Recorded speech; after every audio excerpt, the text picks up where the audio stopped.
Now let's turn our attention to Africa, to Ethiopia and its Prime Minister Abiy Ahmed. The Nobel Peace Laureate is causing tensions again. He's just signed a deal with Somaliland, a memorandum of understanding with Somaliland. And what is Somaliland? A self-governed territory in the Horn of Africa. It's not a separate country. It is internationally recognized as part of Somalia. It's a delicate status quo. But yesterday, Prime Minister Abiy Ahmed tore it apart. He agreed to recognize this breakaway state in exchange for a long-held desire, access to a Red Sea port. That's what Ethiopia is getting in return, the port of Berbera. We are very happy and we thank the Ethiopian Prime Minister as we signed the agreement here. We allow them 20 kilometers of our sea and they will also recognize us as an independent state. They will become the first state to recognize Somaliland after the signing of this MOU. It's an opportunistic move. Ethiopia has long wanted access to the Red Sea. Their Prime Minister recently called it an existential question. As in, access to the Red Sea was an existential question for Ethiopia, one that may eventually lead to war.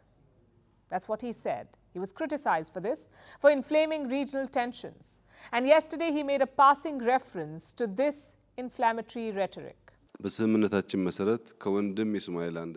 be the starting point of our cooperation with the brotherly people of Somaliland to grow and develop together in cooperation and to ensure our common security.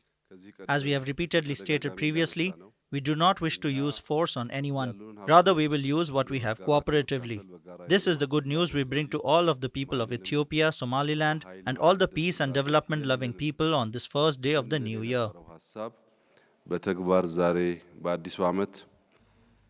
Now, you may think this is an improvement, a move away from war, but let's look at the bigger picture. Somaliland is disputed territory. It declared independence from Somalia back in 1991, some 33 years ago. But no country has recognized it yet, not a single country, and neither has the United Nations.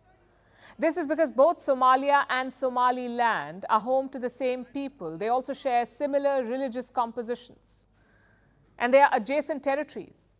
History and political differences have led to the situation between them, which is why the world refuses to recognize Somaliland's independence.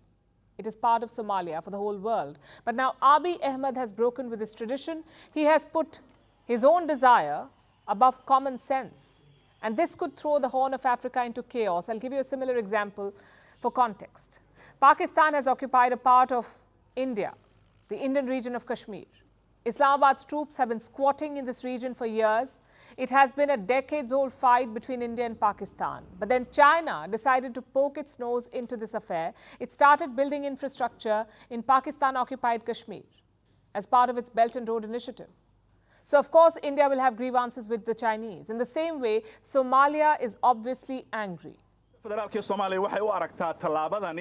Ethiopia's step is an offensive that endangers the stability and peace of the region, which was already wobbling with problems.